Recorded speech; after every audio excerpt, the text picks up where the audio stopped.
Very happy to be here on behalf of the European Parliament at this European Political Community meeting. I'll start with a few thoughts as to what happened in the United States.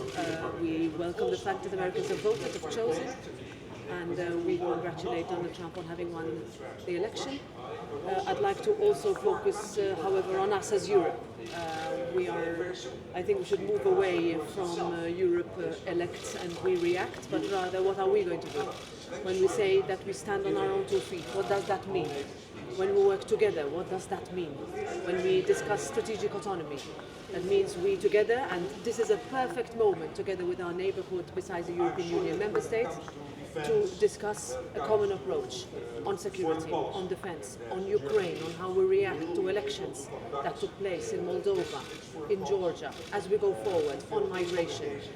I quote Donald Tusk when he said the time for geopolitical outsourcing is over, and that is one view that we fully agree with as a European Parliament. What is your message to Vladimir Zelensky today?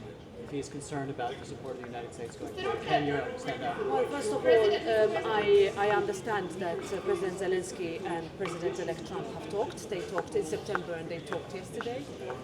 As I committed to President Zelensky a couple of weeks ago when we met in Brussels, is that we will continue to insist that no decision about Ukraine should be taken without Ukraine. Of course, we would be concerned if anything else were to happen, but I think the message and also what you've seen from all member states to give today when you asked is that we stand fully committed. We are entering almost 1,000 days of war. It is not going to be an easy winter, but if we let up on Ukraine, then what would be the message? Not only to the world, but especially to Putin. Are you prepared to retaliate in the event of tariffs imposed by Donald Trump on the European Union, as he is about to do? Well, on tariffs, this is where our economic reaction needs to be strong.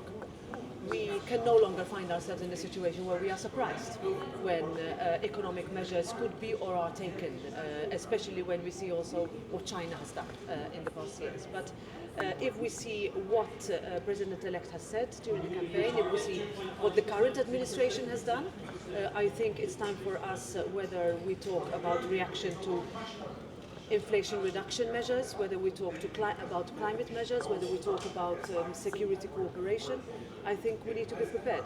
But we can only be prepared, and if you use the word retaliate, I would say react, if we are together, if all 27 are together. How do you think that the fall of the German government potentially will impact the ability to respond in a coherent and unified fashion here in Europe? Well, it's democracy. Let's wait and see what the outcome will be of the processes. It was not only that which happened, it was also Ireland that called an election yesterday, so I would not necessarily link different events with each other. But it's hard to get things done at the EU level without what France we want and Germany is, strong. look, without a strong Germany, we cannot have a strong Europe. And that is what we will be looking for. This is something that we have been saying for years, and it's something that we always say. German-French axis is extremely important. What Germany, France, Poland, and countries getting together with Italy discuss is extremely important. This is something that we will wait and see, the outcome of the democratic choices, but it's something that we are prepared for, and that's what we all are. President, would you appreciate, because there are rumors around that the host Viktor Orban, might invite or ask Donald Trump to participate tonight in a kind of video conference to meet and talk to all of you. Would you appreciate his presence?